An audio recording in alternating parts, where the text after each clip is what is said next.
తమిళనాడు విజయన్ జీర్ణించుకోలేని శక్తులందరూ ఏకమై అక్కడ వాతావరణాన్ని ఉత్కంఠభరితంగా మారుస్తూ ఉన్నారు. సహజంగా ఎన్నికలు అయిన తర్వాత ప్రభుత్వాన్ని ఏర్పాటు చేయటం కోసం గవర్నరు ఆహ్వానించటం పెద్ద పార్టీని మెజారిటీ లేదా అత్యధిక పెద్ద పార్టీని పిలవటం సంప్రదాయం. గవర్నరు పిలిచినట్టే పిలిచి మీ మొత్తం లిస్టుని సమర్పించండి, తర్వాతే మీ ప్రమాణ స్వీకారం అని చెప్పి షరతు పెట్టారు. గత చరిత్ర మనం చూస్తే ఎవరైనా సరే ముఖ్యమంత్రిగా ప్రమాణ స్వీకారం చేసే ముందు బల నిరూపణ ఉండదు. ప్రమాణ స్వీకారం చేసిన తర్వాత గవర్నర్ గారు 10 నుండి 20 రోజుల లోపులో ఒక డేట్ ఇచ్చి మీ బల నిరూపణ చేసుకోమని చెప్తారు.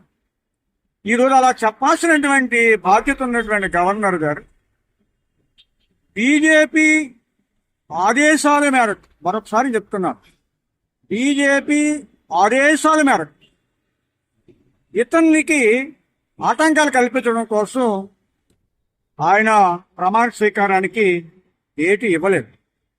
ఎన్నికలకు ముందు ఎన్నికల ప్రచారంలో లేదా ఇతర ప్రచారాల్లో విజయ్ని ఎంత ఇబ్బంది పెట్టాలో అంత ఇబ్బంది పెట్టారు.